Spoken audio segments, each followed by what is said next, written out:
Cool. Live and in action. Perfect. All right, so some background on my father, right? He after high school, he didn't go immediately to college. Instead, he managed a family embroidery business. So he did that from 18 to 30 years old. And then during that time in his 20s, he started building show cars. So that's actually one of his trucks right there. He's had a few featured in magazines. He built show cars as well. He graduated nursing school at 35 years old. He was a lot older, right? So when I was in high school, I saw him studying as well. So we're basically like study buddies. And at the time of co-founding SE Builders, he was a full-time nurse, husband, and a father to a 3-year-old, 5-year-old, and a 19-year-old son, which is me. Right. Now about me, so I graduated from USC in 2019 in economics and mathematical finance. I'm a full-time underwriting analyst at Arbor Realty Trust. So I do mainly multifamily loans. So if someone wants to refinance or buy multifamily property, I'm doing that analysis on it. I've also, I'm a part-time acquisitions marketing manager for E3 and SE Builders. And my expertise is real estate analysis and sales. So I've sold everything from plumbing supplies, loans. I've sold DirecTV. I've done all of them. And then last year in September of 2022, I completed my first fix and flip in San Antonio with 2 partners. So yeah, awesome. That was a not developed property. It was no, so that was a fix and flip. Right. So that one it was built in the home. Let me go back real quick. It was built in the home in the year 1900. The thing was old, foundation issues, full gut, everything. We managed the entire project from California. So a little bit about our company, SE Builders and E3 Property Investments. So we're residential developers focused in San Antonio, Texas. We do build to rent and build to sell. So the reason why we got into it is because originally we actually wanted to do fix and flips. And we had a partner out in San Antonio who told us like, oh, it's really growing. A lot of people are moving here. Business is booming. You guys should come out here. So we flew over to San Antonio, Texas, and we just drove around looking at properties. And then we just saw like land for sale everywhere. And these things are dirt cheap, $25,000, $50,000. So then we started asking around, who knows a good builder? And we started getting comps like, hey, how much does it cost per square foot to actually build a property? And then from there, we realized like, hey, it'll actually be more profitable if we build, right? So land was dirt cheap. We put our faith in the numbers. We do build to rent and build to sell, which I'll explain a little bit of the difference later on. Here are our completed projects. So we have a total of 14 homes that have been completed. We did $1 million land flip. These 3 on the bottom right here, these are all built to sell projects. And if you notice the land, right, it's one piece of land. What we do is we build deep. So we'll build 3 properties on one piece of land, or 4 in this case. And the reason why we do that is if you think of land as a fixed cost, let's say land is $100,000. If you build 1 home on it, the land, I guess the cost of land per home is $100,000. If we build 4 homes on it, now the land per home is $25,000, right? So you're maximizing your profitability like that. I think we did piss off the city a little bit though, because after we started doing these, they said, oh, no more, not allowed, right? And I'll explain later about the rezoning, the replatting, and how we're able to kind of find loopholes to maximize the project and do everything like that. And then right there, that's our 4-plex. That's a built to rent. It's fully rented, renting at $1,600 a unit, which I will go into later. Here are our current projects. We got 2 4-plexes coming up, 2 homes to sell coming up, and the next week we're breaking ground on another 2 4-plexes. And that one's going to be right next to a college, so we're planning on renting to college-age students. So it should be pretty good. It's probably going to have very high occupancy. So what is real estate development? Real estate development is turning land into profit, right? It's turning brand new land, making a design, and building an actual property. Why develop real estate? There's a few reasons, right? It's about turning your vision into reality. It's about your hard work being manifested into something that's tangible and real, like an actual house. It's pure entrepreneurship, positively impacting the community, and it's providing housing. So leaving a positive impact is beautiful. This is a text we received from somebody who had purchased our Domelin project, the second project that we did. They say, I wanted to say that I have looked at some other houses with a friend who's trying to buy. Wanted to thank you for the beautiful home that we bought, that y'all did over on Domelin. We are appreciative. We can tell the difference between your build and others that are not done so well. We love our home. Now, all of those reasons are nice. Of course, people want to know about profit, right? So let's just use a quick example. On a typical build to sell project, our timeline is about 12 to 18 months. Your ROI on the money that you put in is going to be 60 to 80%. All right. And the average profit per home is $40,000 to $60,000. That's just using our actual experience. It's using national data and our local data. All right. So if we use this example for home development, let's say you put $280,000 down, that would be 25% of the project. In 12 to 18 months, you're going to make a total profit of $200,000. And off your 280K investment, your ROI is 71%. So this is the first project that we did in San Antonio, and it's definitely a learning lesson. So midway through the project, it was a bit odd because we were, giving our contractor money, we were submitting draws, pulling money out, and every time we would visit, nothing was being done. So it's like we're paying him for things that he says he's doing, but it's not done. So we ended up talking to him, talking to his workers, and realized that he was not even doing the project. So midway through, we actually fired the builder, and then my father and his two partners completed the project on their own. Or at what point in the build, like rough in MEP or? It was after framing. It was already after framing. So you hadn't done rough. Yeah. Mm-hmm. Yes, we had to do the rough, we had to do all that. Yeah. Exactly. Yeah, horrible. Yeah. So I mean, based on that, it's really important to find a good contractor. It's very difficult. We've used multiple on our projects. Now we're kind of doing it more in-house. And just to let you guys know, that happens in the commercial world. I don't want to say all the time, but it's a huge risk that we take on. That's what I do for my work, every day. That's one of the biggest things that we do to mitigate risk is make sure these guys do not walk off the job or go BK or, that can physically perform the job and don't stuff like that. Exactly. It's important to make progress payments and not give too much money up front because now you're exposed. If you're exposed, then that guy could jump and go somewhere else. Exactly. Yeah, you can use the money for other projects to do whatever he wants with that money. Most likely he was just having nice vacations, right? Yeah. But yeah, I mean, it's about having the right contracts in place. It's about having a system of checking in on the build. It's about FaceTiming your contractors if you're doing it out of state. Using all of these things to protect yourself and to mitigate your risk. You use penalties too, or Penalties as in what? Like if they don't. late certain amount of time? I guess more so you probably want to use incentives and their penalty is they don't get that incentive if they're close. Incentives in terms of like hitting the project Yeah, a little bit quicker. Yeah, exactly. Our contracts are built with things like that. Our contracts are built with timelines, estimated timelines. And then one thing we've also noticed is that when you do finishes, for example, you could go check out a contractor's project and they'll say, we're going to give you these same finishes, right? It's not in the contract. By the time your home's complete, you're not going to have those finishes. You're going to have the cheapest of the cheap, right? Because they're only using that for their own builds. So that's one thing to keep in mind when you're doing a contract. You also want to put what type of finishes are going in, what the estimated cost of them is, so that you can go back to them and say, hey, it's in the contract. Yeah. All right. So like one common thing, you guys do like tile allowances, like, hey, I got $4 for my material allowance for tile. And what we've kind of done is we're very active in the construction process. So once we do the finish and things like that, we're actually picking out our own material now and do things like that just for them to complete them. Right. Also, we kind of prefer to do it that way, but to each their own. There's some people who like to be hands off, like, hey, just finish the project, let me know when it's done. For us, we don't really like to do it that way. So how do you choose a market to develop in? Right, you want to look at 4 key factors: population growth, affordability, job and wage growth, good supply and demand, which is inventory.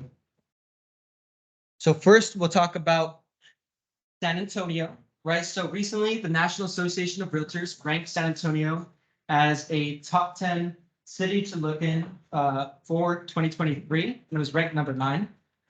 They considered affordability, population growth, price to rent, migration growth, job growth, and inventory.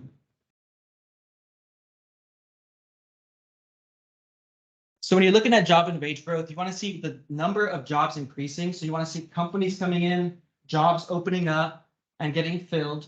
You want to see a growth in wages, not just total number, but you want to see the growth in the percentage of six-figure jobs, for example.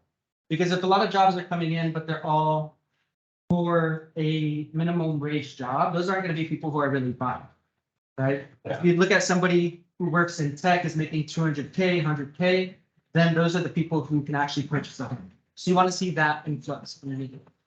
You also want to see unemployment decreasing. You just want people to have money to be able to purchase a home. So some statistics, total wages in thousands was up 10% in quarter 2 of 2022 compared to quarter 2 of 2021. As of June 2022, San Antonio's 12-month growth in wages rose to 8.1%, which was outpacing gains of Texas and the USA. We want to see an 80% growth in tech jobs, or we saw an 80% growth in tech jobs from 2021 to 2022, and new jobs grew by 4.6% between May of 2021 and May of 2022. Unemployment sits at 3.4%, down 17% from 2021. Some boring statistics for you guys, but the thing is that this has to be done once, right? All of these statistics that you have to look at, you do it once, you choose a market, and you decide, hey, I'm really going to master this market. Because if you think about it, I guess just to let you guys know, most of our builds, all of our builds actually are within a 5-mile radius of each other. So we know one particular market in San Antonio, and we do that very well. We invest in basically like the Boyle Heights of Los Angeles, right? So it's used to have high crime rates. I remember the first time my dad went over, he got chased off the block. Now you see people walking their dogs. You see, before you used to see dogs, stray dogs coming up to you. So it's very different back in the day. So we've definitely seen the growth. And this. When was that when you guys first went there? 2017, you know? Okay. Yeah, around 2017.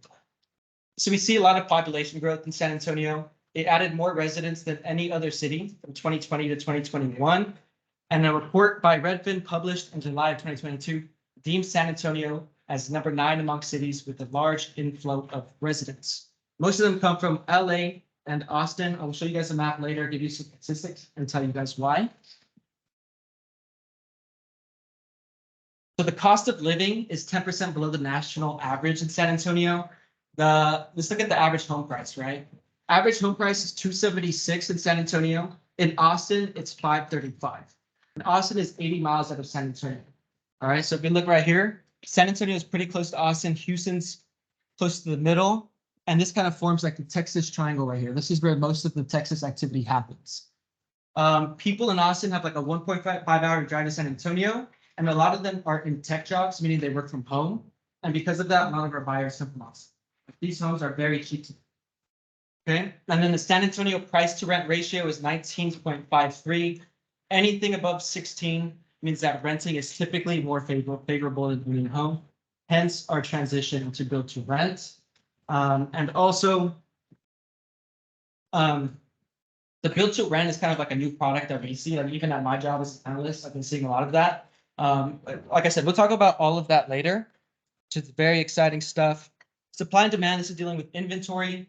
Current inventory in San Antonio is at 3.3 months, which means it's still a seller's market. All right, and then the I already said that, so perfect. So what do we do as developers? Here are the steps. We find the land, right? Whether it has a home on it or it doesn't. We then run numbers. We do our due diligence. We make sure that we can make a profit on the property. And then we gather money. So we talk to investors. We talk to people who are going to give us the construction loans. And we prep the land. So we do the demo, zoning, subdivision, and then we do our design. So at that point, we talk to architects and engineers. And we basically do the design of the land. And then we manage the build to make sure it gets done correctly. Now, with that being said, right, manage the build. It doesn't say build the home yourself. A lot of developers actually aren't the builder. We do not have a general contractor license. One day we might. However, right now we hire our builders.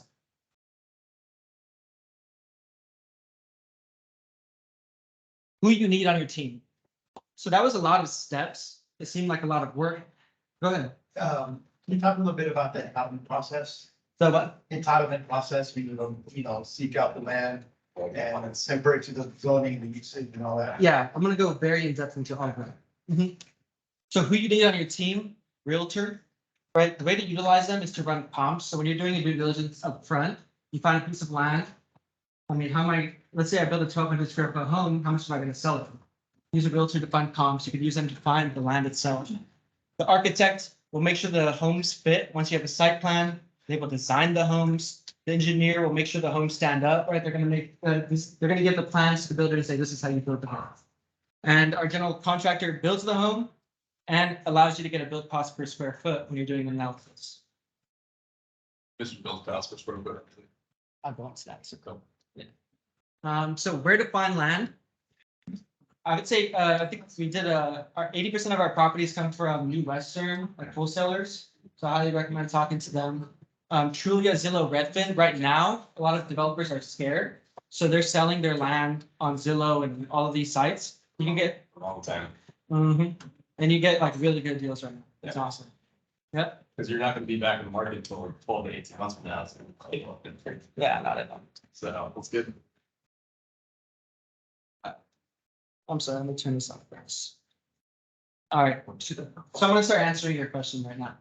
All right, so lot features. So like, what do you look for when you're looking for land? What do you take a look at? Most of the time, the most important stat you're gonna look at is the size, the width by the depth. So let's say you have a lot that's 50 by 150, that's 50 wide and 150 feet deep. And this is the size land that we were using to build the 3 homes. When you saw them in that photo on our completed projects. So easements, right? So although we have a 50 by 150 foot property, we are not allowed to build on all of it. The city is going to give you an example of like, hey, your setback on the sides is going to be 5 feet, your setback on the front and back will be 10. So it starts minimizing your buildable square footage. All of that stuff you can find online, anything regarding zoning, anything regarding setbacks, what you can build, what you can't. Just look up, for example, San Antonio zone, and all the laws will pop up. At first, it seems pretty daunting, and then once you've done it a few times, it's very easy to take a look at. Everything is laid out for you. Consider the driveways. So typically we go 12 foot on our driveways. Sometimes the city says you could do 10, but we factor in a turning radius as well going into the homes because we build deep. So it's a little bit different. So it is going to reduce your buildable square footage.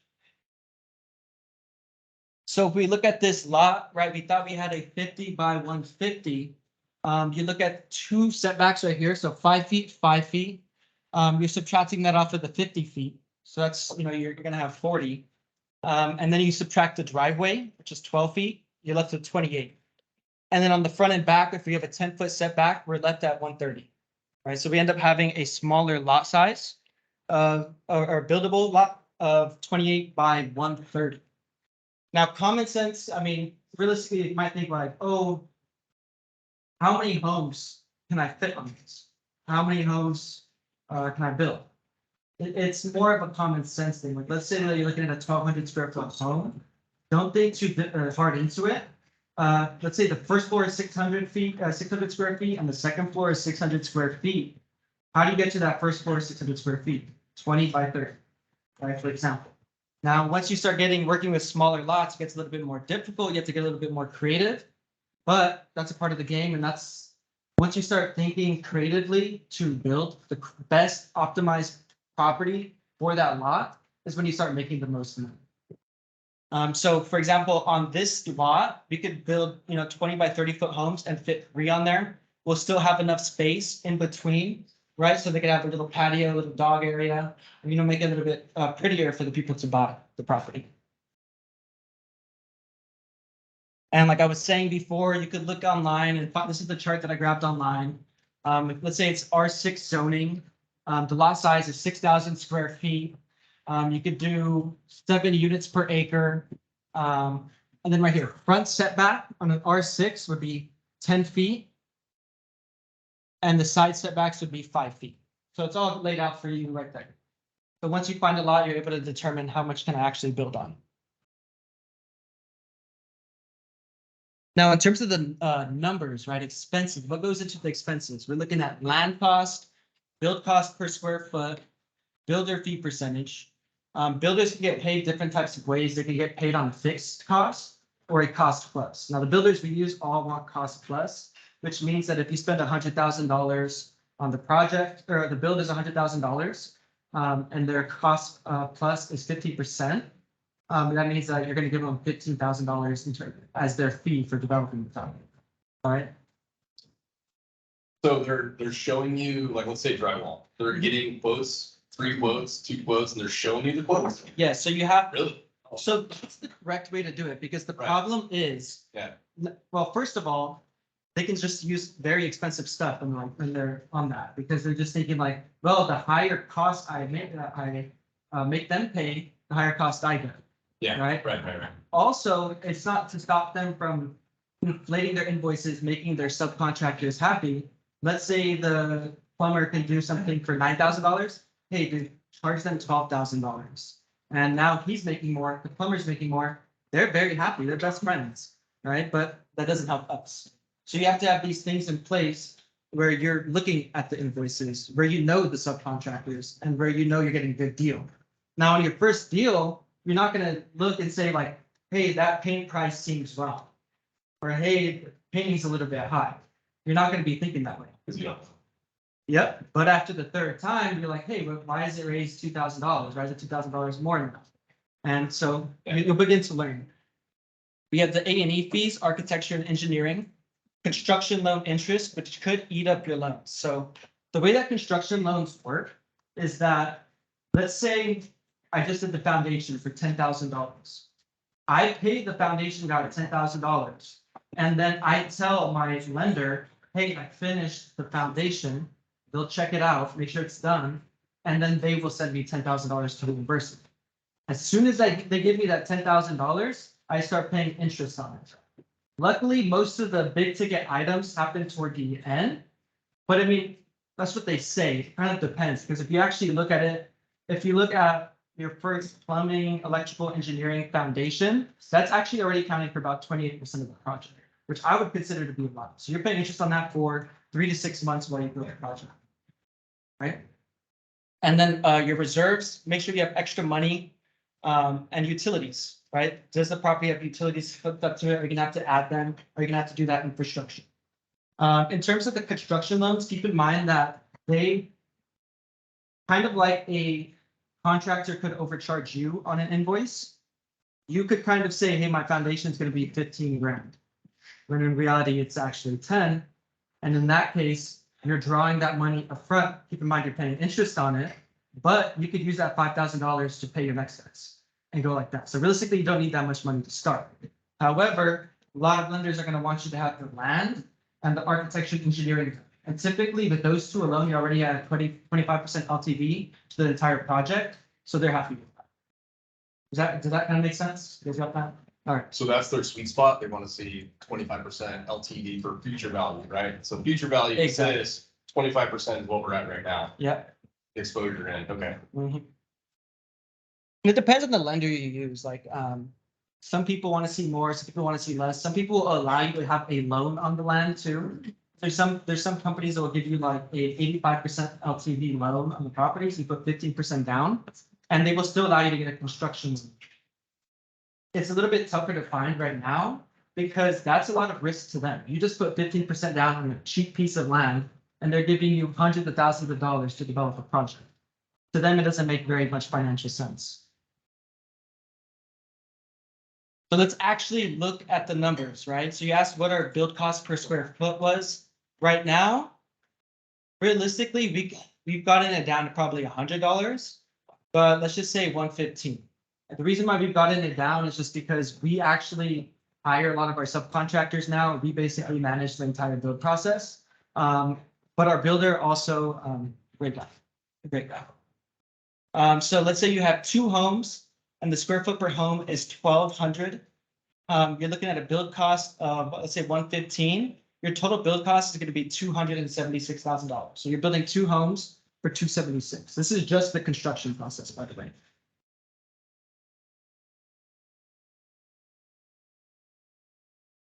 Land, so all of these go into the project expenses. This is just what I discussed.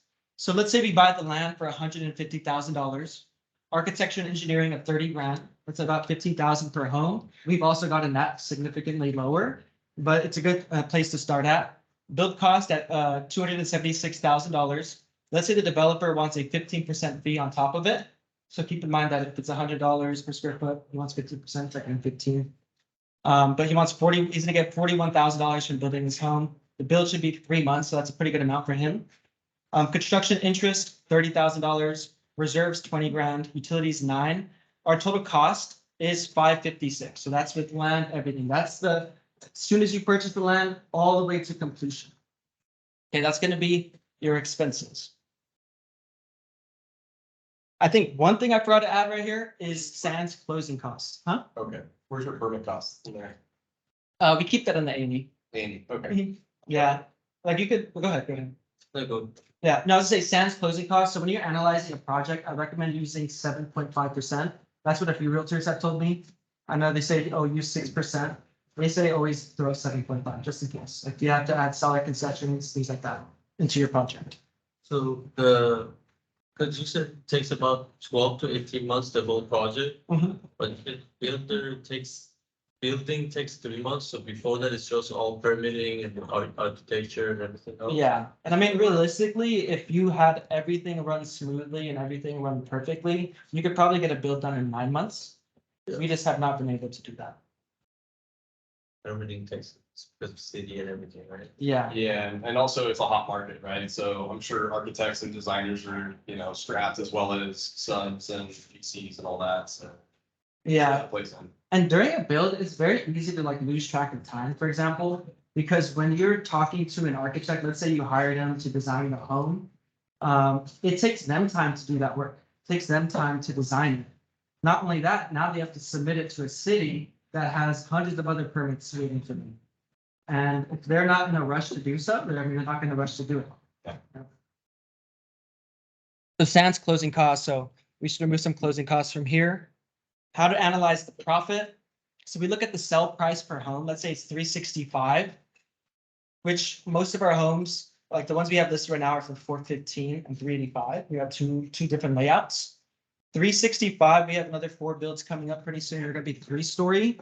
Those ones are probably going to sell for over $400,000, but we ran the numbers for the investor at 360 just in case. All right, and that's in today's market. So let's say number of homes 2, total sale price of 730, minus your total cost of 556,400. Oh, I did add the realtor fees, 7.5.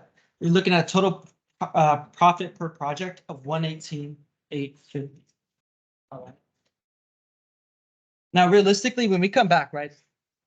Land costs, that's where the land comes in. Let's say the A&E. Where do I get the architecture and engineering costs? I mean, it's good to budget $15,000 per home if you don't know. But the best case scenario is you call up an architect or a few of them and ask them, hey, how much would it be for me to design 2 1,200 square foot homes? Standard homes. We don't go luxury. We don't go high end. And the reason being is because the market that we're in wouldn't support it. We could build a 3,000 square foot home and it will probably sell for the same price as we're building a 1,200 square foot home. It's maximizing our profits. Our build cost goes low, our build cost is lower, and our profit margins increase by doing that. I'm just kind of curious, how many days on market are you listed for yourself? So our average, Now with the interest rate. so our average is 52. So it's pretty long. I mean, so I actually analyzed some statistics on like pending sales, closed sales, active. And what's weird is that every single statistic for new construction in San Antonio is better than existing construction, except for the days on market. Days on market for new construction is actually higher than existing homes, so about 10 days. So it's something to keep in mind because while you have, let's say you used all of the construction loan, and you're on the market for 2 months, you're paying 2 months of 10 to 15% interest on that entire loan. So it really eats up your margins on the sell time. Because of your reserves too, right? Reserves are allocated, I think it's 20,000 on the reserves. Yeah, it depends. So is that the holding cost as well? So like so the way I explain reserves, it's actually not the construction loan reserves. It's our reserves that we hold. Our construction lender is different in that they don't do interest reserves. Yeah, because for some construction loans, they're gonna ask for interest reserves, which means, hey, I'm actually gonna collect all of that interest up front so that you're not having to pay interest every month. Instead, it's just deducting the interest that they already saved, or that they already have to. So it's kind of interesting how it works. Now, typically on our construction, we're looking at loans. Our interest rate's really low right now. We have 10.5, even on our newer projects. That's because we worked out an agreement. So it's a little bit better. So investment needed. So out of the expenses, typically this is the investment that's going to be required. The land, the architecture and engineering, reserves. And like I said, the reserves is just money to have extra just in case you need some money, right? Need some money for the project, not for yourself. And utilities, right? If it needs utilities hooked up, it's probably better to do all of that before you start construction. And yeah, and utilities, that's usually, it's dealt with. We work with SAWS a lot, so San Antonio Water and Sewage. Infrastructure. So let's say you need $209,000. Where do you get that money? Right? Go to real estate groups, friends, family members, other investors. So when we started, one of our partners, David Goldfarb, was in on the project with us. He was able to bring a lot of money in. Now for E3 Property Investments, we find a lot of our money elsewhere, mainly through friends, people that we've met. One of our recent investors, to give you an example, when I was selling plumbing supplies at a plumbing supply shop, we used to have water restoration companies come in. So I used to message them, say, hey, come so I can make our plumbers happy, right? When they can get free donuts and stuff when they come in. So this gentleman was just starting his business, and I met up with him, and he basically told me he's starting out, and I liked him a lot. I told him, hey, I will not allow any other water restoration companies in here if you come in and bring donuts for the customers every 2 weeks. He did that. He's now the #1 water restoration company in Southern California. And he was able to invest with us on our last project just because he said, I trust you, you're a good guy. And so all of that. So it's just meeting people, not burning bridges. If you ever need help with finding money, you could always ask me. I'll give you guys my email after. If you ever need help with any of this stuff, you can always ask me. So what to present to investors? So typically I put together a pitch deck that looks like this. For example, this is more of our unprofessional one. It's more for looking at the quick numbers, getting them used to like what the market's like. So we give them project overview. We give them investment highlights, location, market statistics, property information, cost and profit projections, and sold comps. I built these on Canva. You can do it different ways. I grabbed this map. I just put how to put pins on a map. I just do all this stuff and I just like throw it all together, right? These packets end up being usually around 18 pages. And we've made a few of them. So how do you actually pay your investors? So you could go through partnerships, which is going to be the easiest way. Telling them, hey, you come in with the money, we come in with the experience, let's go 50-50. That's a really good deal for an investor. We don't really do that often. Yeah, that's like insane, right? You could do First deal. That's what I'm saying. For a first deal, that works. Yeah. 70-30. Now what we do is we do annual ROI paid upon completion. So they're not making interest on the money that they gave you. Like you're not paying them every single month. But instead what we'll do is we'll say, hey, give us $200,000. We'll give you a 20% return on your investment annually that we'll pay as soon as we sell or refinance the property. So let's say the property takes 1 year. Right? Then you're giving them 20% on 200K, you're giving them $40,000. Let's say the property takes 1.5 years, you'll be giving them, let me see, what is the math on that? 20%, 1.5 years, 40, 60 grand. So we gave them $60,000. Is that secured by the property? Well, it depends. Depends on how the contracts are made. It's a good question. I'm not exactly sure. I'm pretty sure it depends on how we make our agreements. But Is it per project, like the investor and you guys come together for one project together? yeah, so typically what we'll do, so let's say we do a partnership. We will create our LLC, or we'll use an LLC that's already made, no properties in it. They will create an LLC. Typically they pay to create that LLC, but we give them somebody to use. And then with that, we have another LLC that says, hey, these people have 50%, and we own this property. It's like creating like a org chart. I mean, it's a little, you could probably get simpler than that realistically, but that's just how we do it. But the ROI, the system, that's different, right? It's typically different, yeah. So when we do like an annual ROI, okay, to answer your question, right? Typically, we still create an agreement. Now, there doesn't have to be an LLC created. So the agreement can be, hey, we E3 Property Investments LLC will pay you 20% return on investment to this person at the completion of the project. We have it notarized and everything. It's not just like, hey, handshake. No, it's a But it's a the investor is not on the title. Mm-mm. Well, Investor is not in the title. Yeah. Yeah. So, okay, so that's what you meant. Yeah, typically, no, it's not like that. Now, I guess if you're thinking like, oh, what if stuff goes wrong? Then Uh, in the partnership, the investor is on the profits, right? Yeah, so the thing is, like, let's say that you end up making a lot less profit, like you're barely profitable. And like in a partnership, they're gonna take the loss. If you do the 20%, like let's say I'm gonna give you 20%, and they would only make 10% if they were a partner, I guess you're gonna have to cough up that money and then make sure that they get their 20%. Right? Because they're not, in that case, a partner in the project. You promise to pay them 20% on their money for however long you're using it. So it's more like a private lender type of relationship. Right. Yeah, but on the other hand, if you file bankruptcy, investor never gets the money. Yeah, and that's the thing that with all of these projects, they're investments. They're not, I mean, there's risk involved. Yeah. And development is risky in general because of all of the steps that it takes. I mean, you're dealing with the engineers, the architects. There could be something that goes wrong in any part of the process. You could buy a piece of land, it have a bunch of liens on it. City doesn't want to clear it. You could take them to court to get those liens removed. You could just pay them, lose 20 grand. There's a lot of things that could go wrong. You get to buy a property that doesn't have correct drainage. Now you're in another 30 grand to flatten, to do everything, to do all these things. So for like, let's name that instance right there where Yeah. there's some liens, if you get a hard money lender to do that, because they kind of do a lot of that dirty work, right? Because essentially they own the asset, so. So what's interesting is, yes, they do that, but they don't always do the right job.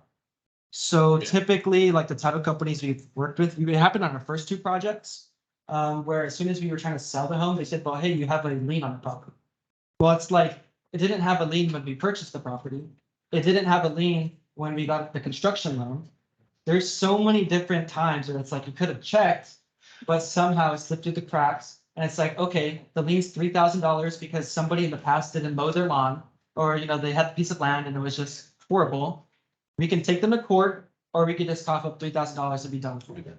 Right? And in that case, if it's $3,000, just pay it. It's not worth it.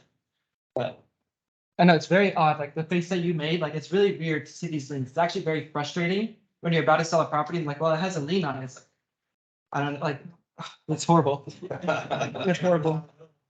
Yeah, but rezoning and replatting. So typical cost to replat is $7,000. Just to let you guys know, we've never rezoned any of our properties.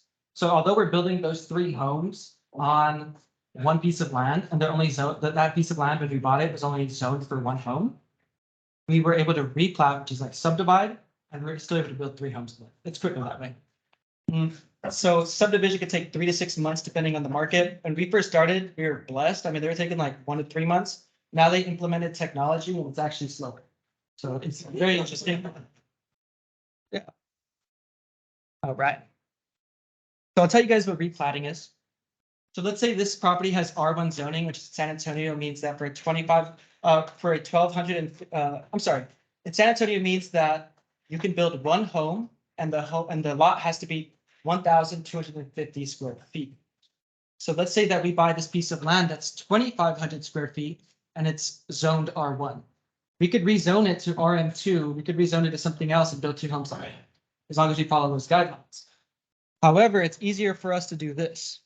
It's easier for us to say that since each lot that is 1,250 square feet can build 1 home, let's just subdivide that lot into 2 lots. So now we have 2 lots that are R1 zoning. We could do 2 homes on it. So we would do a replat to do it 3 times. So that's kind of how we would do it. Now, as soon as people get a hold of that, let's say the city still allowed it. Well, what would happen is that a lot of these deeper lots would not be like, the demand is too high for them, and your supply goes, the supply of that land goes down. Right? There's not in the area that we build in. Before we would see land everywhere, and now it's very difficult to get a piece of land. Right now, like in this moment, it's a little bit easier. But let's say 6 months ago, it was very difficult to find it. Very difficult. Good land. So step 5, architecture and engineering. So this is gonna be about $10,000, $15,000 per home. And this is taking 3 to 6 months. Which is why, I mean, you end up with a project that takes a lot longer. This is 3 to 6 months. I guess that should be including like the time of submitting and everything, but it depends. So now that you guys have kind of done some projects and the designs are somewhat similar, Mhm. is that cost getting a little bit better? Yeah, typically it should. Yeah. It depends, because at the end of the day, the architect owns the designs, unless you made a contract like, hey, you can do it this way. Like when we first started, like, we were like the first builder to do the 3 homes on one lot like that. And we had a lot of architects tell us it couldn't be done. So at one point, my dad was just like, hey, I grew up in LA. I know it can be done. So he got a piece of paper, drew it out, gave it to him and said, here are your plans, now make it. So, I mean, an architect doesn't always have to be good. But I mean, it just takes a lot of creativity involved. So here's like the floor plan, by the way, and then the engineering plans are what tells, like, hey, builder, build it like this. And then the layout is just kind of like the layout. The architect will also do the exterior design of the home. So they'll do like 3D renderings, like, hey, this is what it's gonna look like. And then, I mean, once you got all the plans, permits, everything's approved, you start building. So I'm gonna go really quickly through all of the phases of the building process that we go through. So first, you're gonna wanna level the land. So just make sure that based on the engineer's drainage and everything, you're gonna have it leveled. Now, if you ask me, how do you do drainage and things like that? I don't know. Like none of us would know, but the leveler knows. He'll look at the plans and say, hey, I know how to do it like this. And then once you do the leveling, once it's leveled, you start the foundation. So they're gonna do foundation forms. So they're gonna kind of like put out little blocks and then they start pouring the foundation in it. We do the concrete foundation, slab foundation. There's other types of foundation like raised up, which is what we had in like the fix and flip that I did. But this has what it's cheaper. It's what most of the new homes are being built on. Then you install the drains, sewers, and taps. This is a bad picture, by the way, but it's basically saying that you're pulling the lines from the city into the property for the home, right? So that the plumbers can grab their lines, so that they, all of that. And then from there you start framing. So you start actually building the homes upward. You start with the first floor, go to the second floor. You apply sheathing. So I guess when you look at it like this, right? This is how the typical framing works, right? You're gonna have those gaps. So once it's completed, you add sheathing to actually close it in, right? So you're closing in the home. Once you've closed in the home, you start, so you already did the what is it, the drains, the taps and all of that. It's already into the property. Now you pull them up and you start saying, hey, this is where a tub's gonna be, right? This is where a sink's gonna be. This is where, so all of that. So you start pulling in those lines. It's called roughing. So this is plumbing, HVAC, and electrical. So it looks very rough, as the name states. Then you do the roof, close in the roof. And then you start insulation and drywall. So once everything's closed in and the roof's added, you're gonna start to add this pink stuff, which is the insulation, and then you're gonna throw a wall on top of it, which is drywall. They're actually like 4x8 sheets. And then what they do is you're gonna have a taper come in. They're going to tape all the cracks. So like this wall, for example, it's probably not a full wall. It's made up of little squares. You're gonna tape all that up, paint over it, and there you have a complete room. Paint the interior. Then you're gonna add the siding. So there's different types of siding. But once the inside's kind of getting worked on, you start adding the siding. Stucco's not typical, that market. So we're starting to add stucco on our fourplexes, but it's only on a certain part. It's more just for look. Yeah. Yeah. Break up. Yeah, because the thing with the San Antonio homes is they can start like to look like people would like really modern out there. Like that's the vibe that city is giving. So that's the vibe that we go with. However, once you start to see too many of those homes, then it's kind of like, well, people are starting to like something a little bit different. They want their home to be unique. So we start adding a little bit of stuff, or we start doing different things. So you add the flooring, interior finishes. So the interior finishes, by that, I mean like the base, like the right here, the trim, cabinets, all of that, countertops, appliances. I think on every project we've done, we've had something stolen. So we've had AC units stolen, We've had all of our microwaves, fridges stolen out of all three of the homes, four of the homes. Out of my fix and flip, they stole the AC unit. And then the last time that it happened, they stole, what did they steal? I think they went, okay, so they stole the stagers equipment one day. So then we double padded the doors. They broke the door down the next day and stole the AC unit, the appliances, right? So now, I don't know why it took so long, but now we're like, okay, let's add some security. All right, so now we finally have security in our properties. Set those up and we can see it live 24/7. It has an alarm. It's pretty loud. So like we've had people like kind of come in like suspiciously, we'll throw the alarm on and they leave and like go rob somebody else's house. Right. And it's just something easy to do because they think they know nobody lives there. Right. It's not necessarily like the area has a crime. It's just an easy crime to commit. Right? It's, happens often in the locally. Yeah. Is that added into the expenses? I guess that's where your reserves are for. Yeah, definitely. Yeah. And then at the end, right, you add the landscaping. It's usually the last thing done. The developer we use now, the developer we use now, he mainly hires out his subcontractors. But what's also good about our developer or builder is that he also does all the finish work. So all of that interior finishing, he's really, really good at that. And yes, he's making an extra profit on the labor that he's charging and all of that, plus the build cost, plus everything.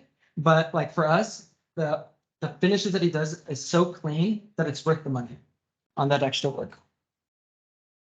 All right, at the end of the day, you could sell the projects or you could rent them. All of our first projects were built to sell. We have some upcoming that you saw that are also being built to sell. We have a piece of land for 12 homes that we've been kind of waiting on to sell as well. We're probably gonna wait a little bit longer. Right now, we've been transitioning to the fourplexes. So it's 2 duplexes, 2 attached duplexes. Okay. They're very nice. They're about 986 square feet. Very cheap to build. I'll show you a little bit. So I'll tell you guys the numbers on this one. I did this one when I was a loan officer too. So, but as you can tell, we didn't even go vinyl plank flooring, nothing. We just did like sealed concrete. There's like a term for it. I don't really know. But we go sealed concrete. It's cheaper. We had one tenant move out, replace them, but we didn't have to do anything with the floors. I mean, it's really hard to damage concrete. We're furnished concrete. So. I think so. Yeah, exactly. And then, so as you can tell, we go simple on our cabinets. They don't even have pulls or anything like that. Very simple. Everything's white. Everything's paint matched. So if we need to touch something up, we already have the extra paint available. Keeps it cheap. Keeps our turnover costs low. Keep in mind, this is a brand new build. So typically, when I'm like underwriting multifamily properties, we use a sort of R&M fee, like for repairs and maintenance on a monthly basis. Most of this is, most of the big ticket items are under warranty for a couple of years under the 210. And because it's brand new, realistically, your repairs and maintenance is very, very low. Little to none. So on this one, we paid off our construction loan through a refinance. Trying to remember what the loan was. But either way, we refinanced at 5%. We got $120,000 in cash out. And now we're cash flowing $1,600 per month.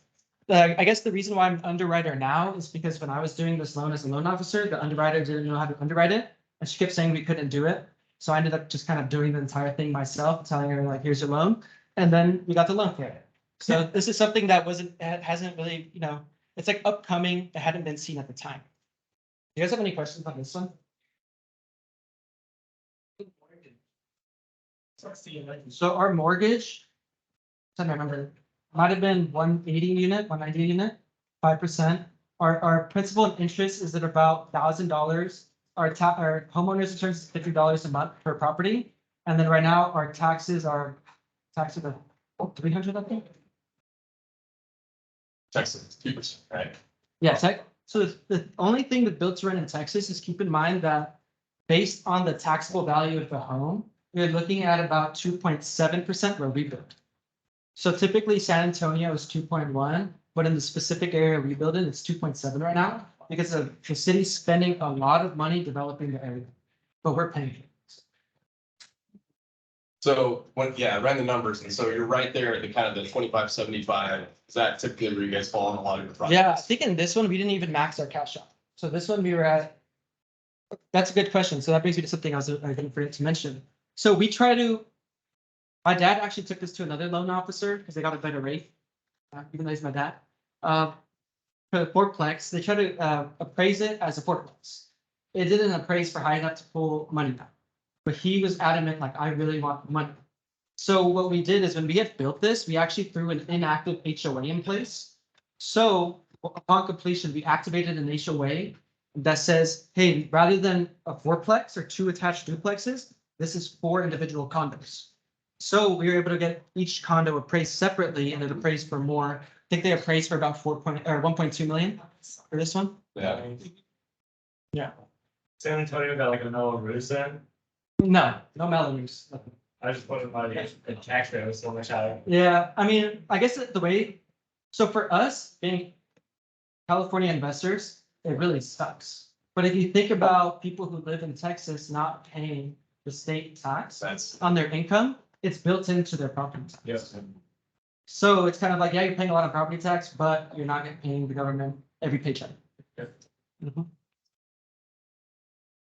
And that's it. So thank you guys. So just to let you guys know, so that's my dad, my mom, one of our investors. This is David Goldfarb and Jose Rodriguez. So David Goldfarb initially kind of linked my dad and Jose Rodriguez together. Jose Rodriguez lives in San Antonio and he owns a lot of property out there. He just never really knew it. So actually, in fact, when his son was going to college at UT Austin, I believe, he was trying to get financial aid, and then they looked at his property and said, hey, that's a couple million right there.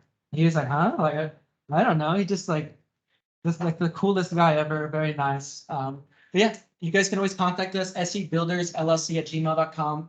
There's my phone number. Those are our Instagrams right there. Yeah, and then just here to answer any questions you guys have.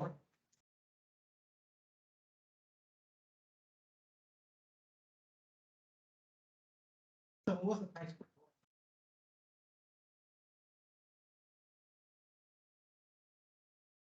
So I haven't, honestly, like, I'm kind of the one that does the numbers. So like typically my dad, he's more of like just a let's make it happen type of guy.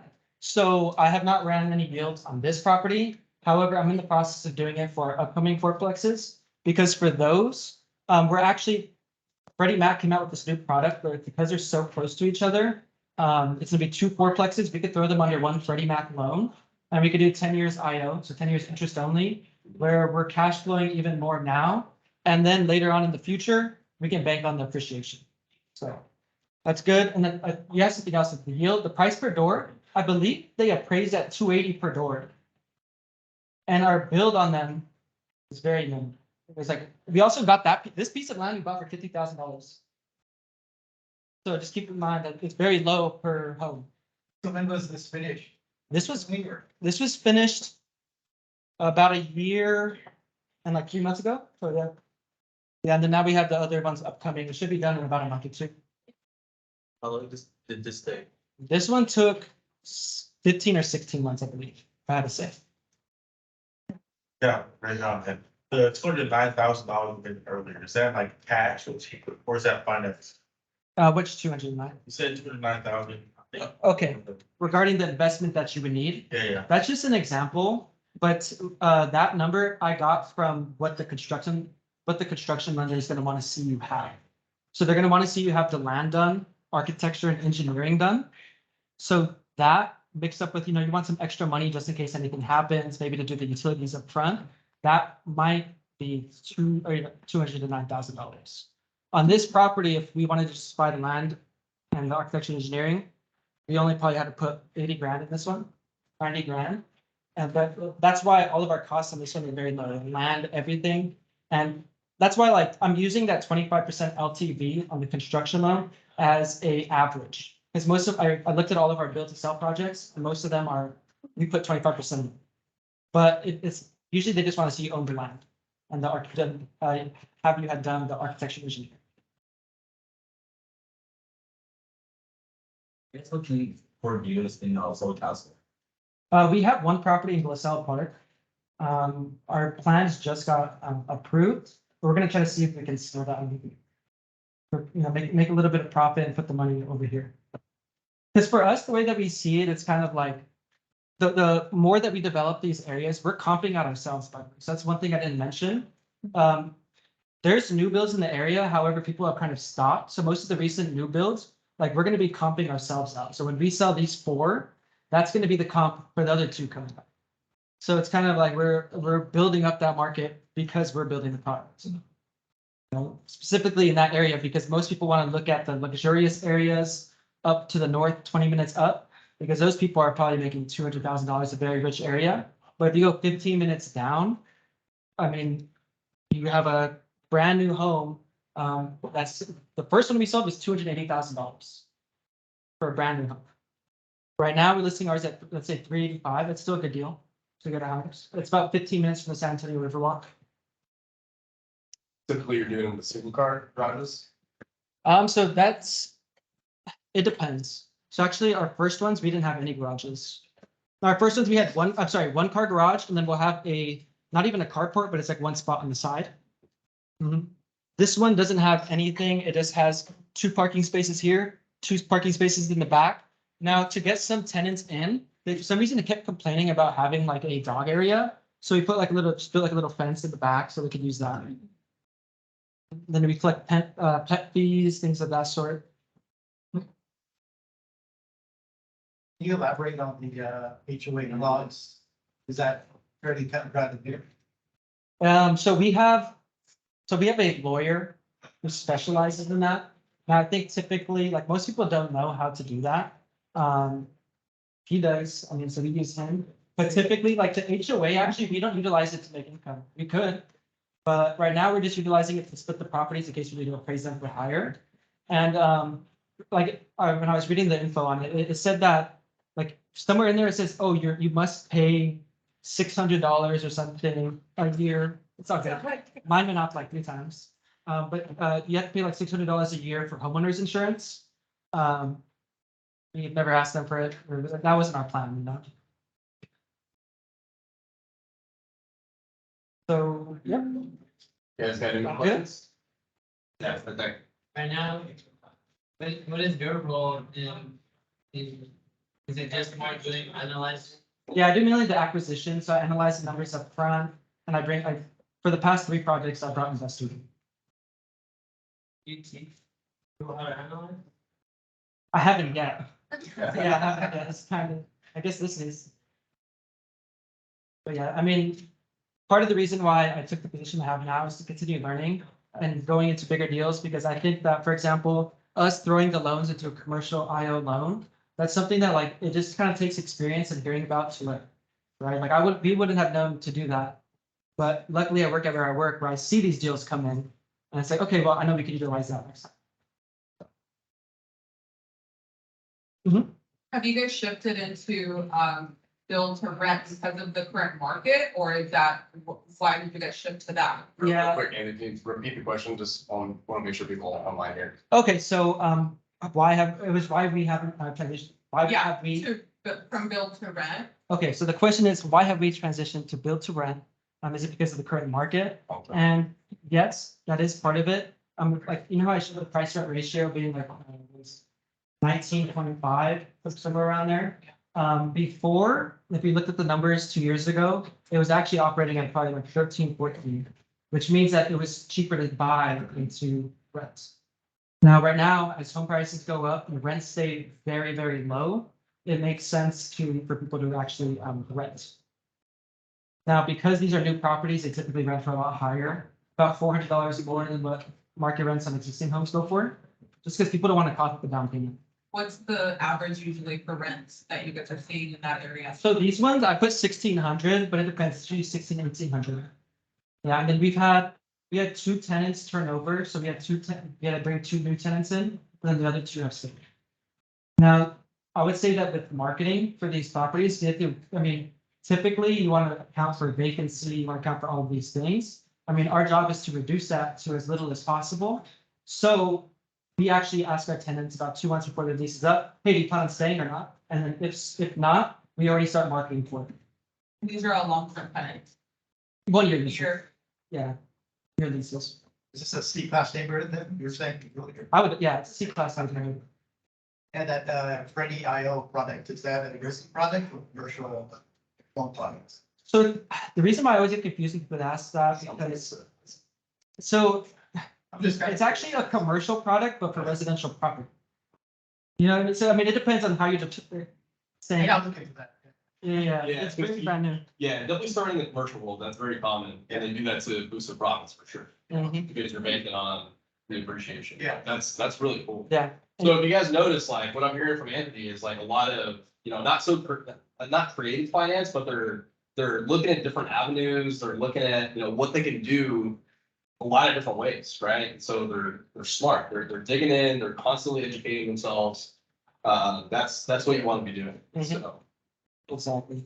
Yeah, luckily, like I said, I wanted to give a huge shout out to the team. It's not just like one person. Now, even though like E3 Property Investments, like the build to rent stuff, that's only my dad is the owner. He's the sole owner. We still like Jose Rodriguez is still helping us out. Like we're all good friends. So we all help each other out. David Goldfarb owns like a lot of property in Cleveland, Ohio, for example, all rentals. So we all just kind of like bounce ideas off each other, and that's what makes a good partner. Yeah, thank you guys. I appreciate it. Cool. Thank you.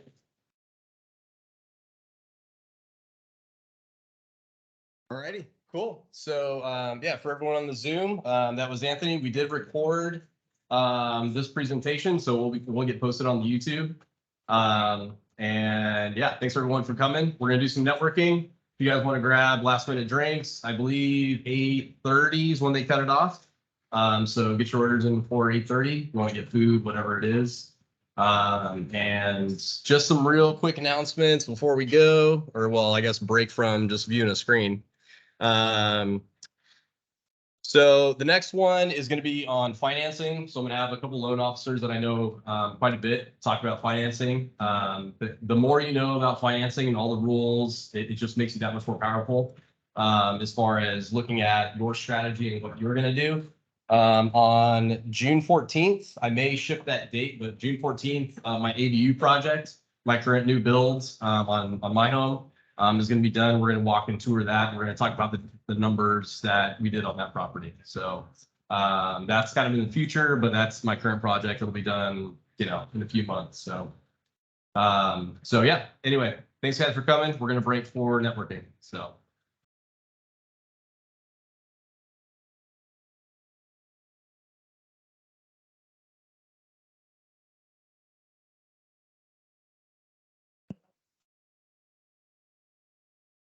That's all.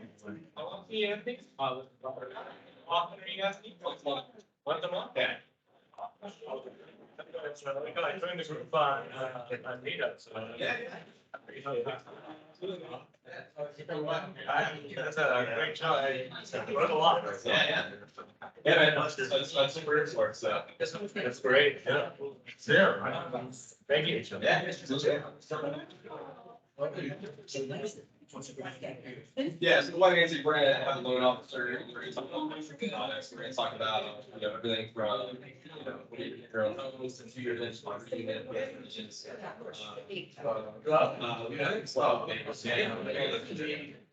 We're doing this, but significantly, we're trying to do like, the second one.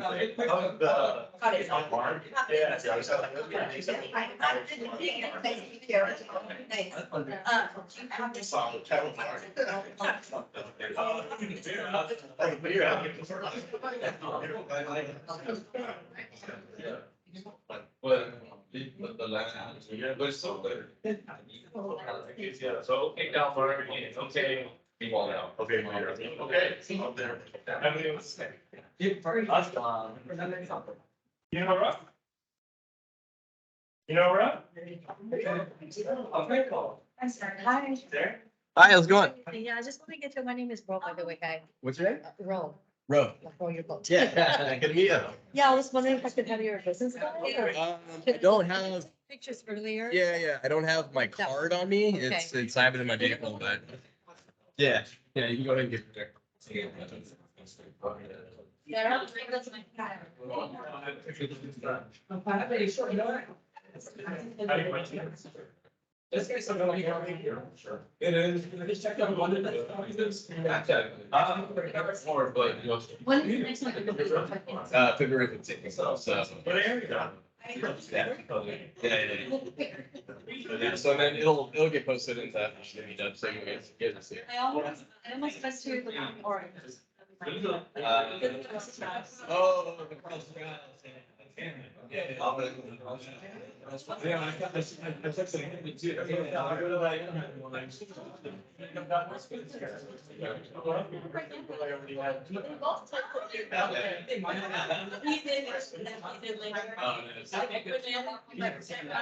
a minute, what?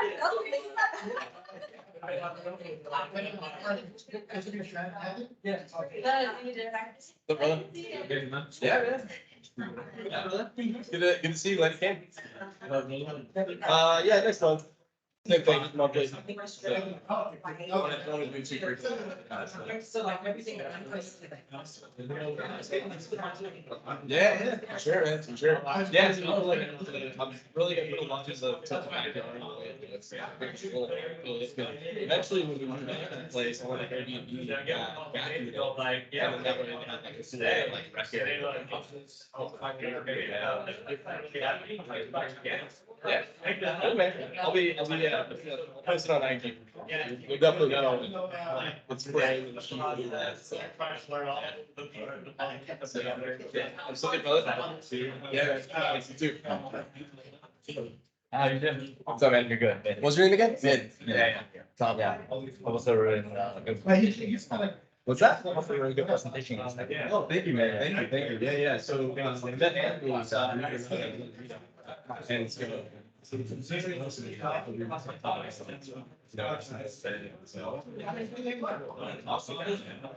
I know, like, get exactly. But I mean, right now I'm just primarily going to it's just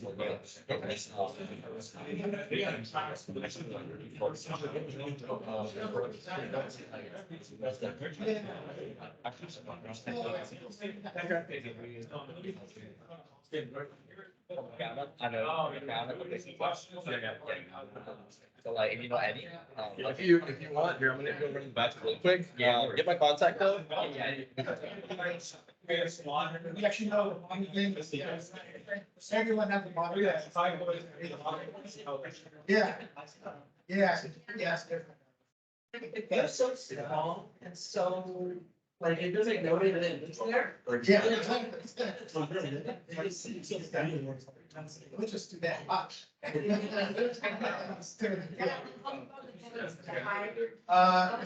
Focus on a lot. It's so, literally, 8 o'clock in the morning, you're already sweating like bullets. Like literally 7 times. I mean, remember that. Such a great business. Yeah, it's like. Yeah, exactly. But we recovered from LA. Oh my God, it's so big. Agri approval that. No, I lost those. Oh. You know, I know secure. You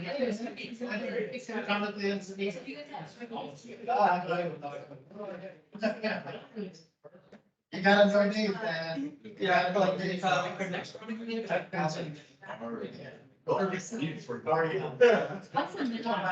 so that's why I feel like we can see even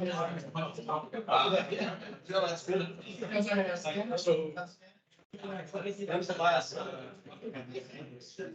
Yeah. They're actually.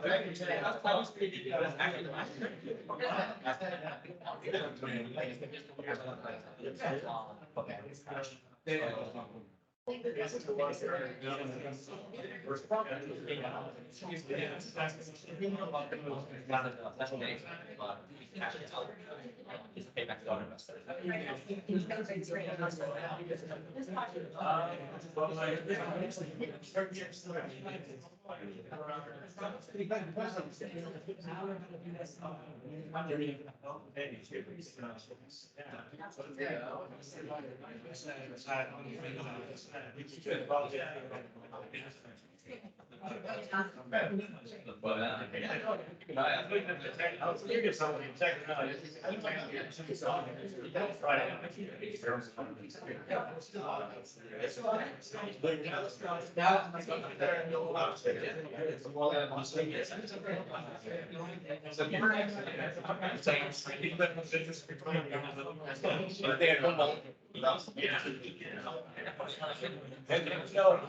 One thing I always kind of. I don't like.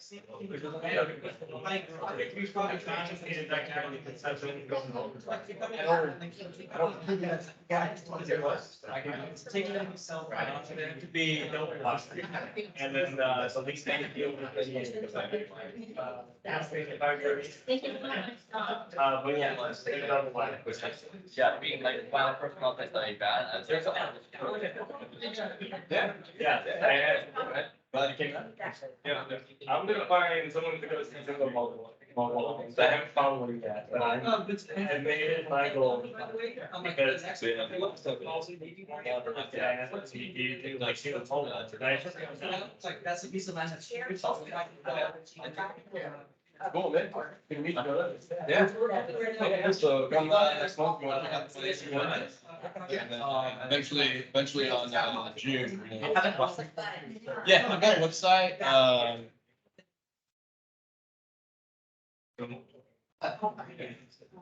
so yeah, there it is right there. You go to that link. That's a website. Yeah, yeah. No, I grew up in, Apple Valley, Victorville, Esperia. You know where that? Right, Dustin? Yeah. Well, that's where I'm from, man. So, you know, I went to school in Cal Poly for engineering. And then after I was at school, I'm like, dude, why the hell would I go home? Like, I can't even get a good job, you know, like, because there's no robust, like, building industry there. Like, yeah. So, yeah. So anyway, yeah, so, you know, went to Cal Poly, my first few projects that I did were in LA. Then Irvine did a water treatment plant over there, did some, target warehouse and other route, so kind of bounce around that area. Yeah. You know, just like IE, OCLA, so, yeah. Take care of it. You as well. What were you doing? Yeah, so when you really start out as like a new engineer, you know, you've got other guys. I mean, basically you're doing a request for information, so you're got an instance in the field where a framer needs a detail, like, hey, like, how do we frame this, for instance, or you know, nowadays, there's other things involved, like, hey, like, these windows are gonna take 56 weeks. You better find some other stuff. So, product substitution, could be a lot of stuff. And basically, you're keeping job. I'll figure out. So, like, there's, you know, every day, there's a craft guy putting in every single day. We're looking like months out. You know, we keep things going like months ahead to make sure that when it comes down to that day, they've got some other place. Okay, so you're like basically like projects manager. Yeah, now I do estimating. Now I have price. So that's the one that's and like, you know, it was your price of what I'm building. Like, unfortunately, like, they're doing this on the team, it's not like a big commercial, but for us, 500, you know, it's a lot more. Plus that, you need wages, there's a lot of things around, you know, all that stuff. You know, I mean, you know, electrician, steel contractors, software contractor, I think it's 6 months now, so it's not really. Yeah, so, but I'm like, Yeah, well, yeah. I mean, I'll just jump on MeetUp. Yeah. Into that. But I mean, you know, it's in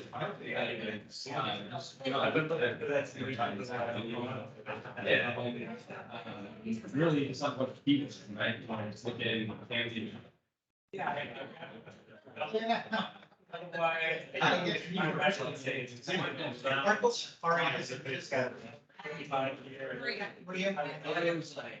Words of like. Where people are like, you know, say like. All these different keywords. In one surge, pulling, that's, Could be doing.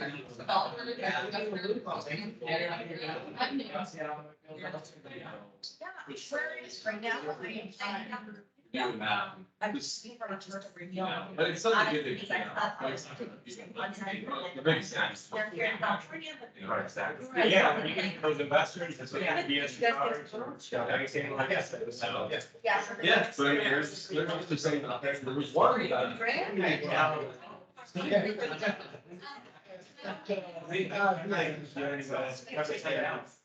Not as we come out.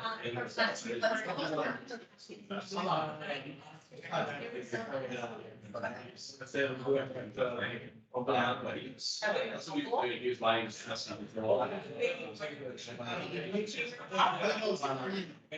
Yeah, trust me. It's a good time. Exactly, but. Either that or large amount of stuff. Rather than. I know it's. Yeah, deal, that's fine. 5 minutes. I guess I'm wondering, are we just wearing something that's not on there? That's not already. Yeah, it's more about. And even, because just like. No, out here. It's not the last. It's different. Yeah, I'll see the poster. You guys my section.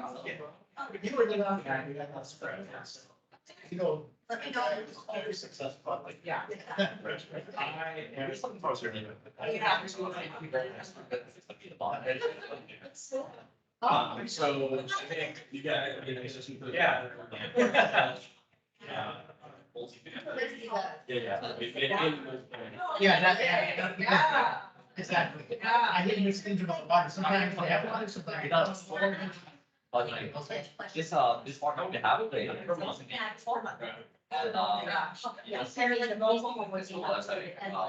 But that infection stuff, so that's the ocean exercise. and then it's just information. Yeah. The very. It's just an extension. But we tell. Insurance got higher than. As far as. Exactly. It makes sense that it's not. But then there might be waterfront, so. Yeah, at least you don't be, it's a lot of money. Yeah. I don't know when you kind of pull the trigger on something. Well, I want to do something this